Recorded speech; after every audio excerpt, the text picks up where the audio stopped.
চলে এসেছি বন্ধুরা তোমাদের সাথে আবার ভিডিও শেয়ার করতে। তো সকাল সকাল ছাদেই চলে এলাম। বেশি না, দুই একটা গাছ আছে, সেগুলোই তোমাদের একটু দেখাবো, বুঝতে পেরেছ। আর প্রত্যেক বছর ওই গাছে কিন্তু মানে ওই রজনীগন্ধা গাছ প্রত্যেক বছর ওই স্টিক হয়, বেশ ফুলগুলো বেশ সুন্দর হয়। তো চলো সেগুলো একটু তোমাদের দেখাই। আর কয়েকটা দিকে গাছ আছে, বেশি নেই, অল্প কিছু এখানে আছে। দেখো বন্ধুরা, এটা হচ্ছে পাথরকুচি গাছ। এটা কিন্তু খুব উপকারী গাছ এবং ওষুধের কাজ করে। গাছটা বেশ এই বৃষ্টির জল পেয়ে না খুব তরতাজা হয়ে উঠেছে।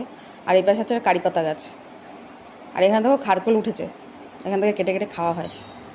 আর দেখো বন্ধুরা, আর ওই এই পাশের বাড়িতে দেখো কি ফুল গাছ আমি জানি কি না, সুন্দর ফুলটা হয়, কি ফুল আমি হয়েছে। জানি না, সুন্দর লাগে দেখতে। পুরো ছাদ দেখো ভরে গেছে। কালারটাও যেমনি সুন্দর, একদম অনেকটা লতি এই একদম কমলি ফুলের ছাদে উঠে মানে যাচ্ছে। ঢোল কমলি বলে খুব সেরকম সুন্দর দেখতে, ফুলগুলো। খুব সুন্দর ফুলটা। এই দেখো বন্ধুরা, সেই রজনীগন্ধা বেশি না, দুটো না তিনটে স্টিক আর কি হয় প্রত্যেকবার, কিন্তু ফুলগুলো খুব সুন্দর হয়। অল্প কিছু গাছ আর কি, অনেক বেশি কিছু লাগাতে পারি না, হনুমান খুব উৎপাত করে, তাই অল্প একটু আছে, তাই তোমাদের সাথে একটু শেয়ার করছি। দেখো এই যে, আর বর্ষাতেই তো হয় জানো। এখানে আছে একটু এই যে, আর এই পাশে আরেকটা স্টিক এই যে বেরাবে, আর এটা বট গাছ একটা, তার সাথে অ্যালোভেরা আছে। এই সামান্য একটুখানি তোমাদের সাথে ভিডিও শেয়ার করলাম। কেমন হয়েছে ভিডিওটা জানিও, আর এইভাবে একটু তোমরা সবাই পাশে থেকো।